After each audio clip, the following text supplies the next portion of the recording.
భారత రాజ్యాంగ నిర్మాత డాక్టర్ బిఆర్ అంబేద్కర్ పై కేంద్ర హోంమంత్రి అమిత్ షా చేసిన వ్యాఖ్యలను తీవ్రంగా ఖండిస్తున్నామని సిఐటియు నాయకులు రవికుమార్ అన్నారు. వెంటనే అమిత్ షా కేంద్ర మంత్రి పదవికి రాజీనామా చేయాలని డిమాండ్ చేశారు. అంబేద్కర్ పై కేంద్ర హోంమంత్రి అమిత్ షా వ్యాఖ్యలను నిరసిస్తూ సిద్దిపేట కొత్త బస్టాండ్ ఎదుట సిఐటియు నాయకులు నిరసన కార్యక్రమం చేపట్టారు. అనంతరం వారు మీడియాతో మాట్లాడారు. అంబేద్కర్ దేశానికి అందించిన రాజ్యాంగం వల్ల అమిత్ షా హోంమంత్రికి ఆగలిగాడని గుర్తు చేశారు. ఉన్నత స్థాయిలో ఉండి దిగజారుడు మాటలు మాట్లాడడం అమిత్ షా మానుకోవాలన్నారు.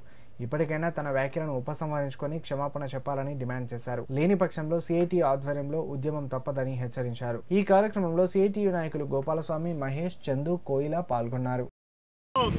కేంద్ర మంత్రి అమిత్ షా అంబేద్కర్ పట్ల అనుచిత వ్యాఖ్యలు చేసినటువంటి వాటిని వెంటనే వెనక్కి తీసుకోవాలని చెప్పేసి ఈ అవహేళన చేస్తూ మాట్లాడినటువంటి మంత్రిని వెంటనే బర్తరఫ్ చేయాలన్నటువంటి డిమాండ్ తోటి సిఐటియు రాష్ట్ర కమిటీ పిలుపులో భాగంగా సిద్దిపేట జిల్లా కేంద్రంలో సిఐటియు ఆధ్వర్యంలో మరి నిరసన కార్యక్రమం తెలియజేస్తున్నాము.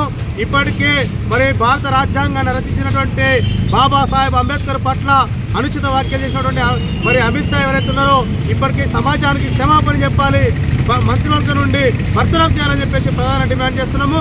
దాన్ని సపోర్ట్ చేస్తూ ఈరోజు ప్రధానమంత్రి కూడా మరి ఈరోజు అమిత్ షా యొక్క వ్యాఖ్యలను వక్రీకరించలేదు, సరిగానే మాట్లాడారు.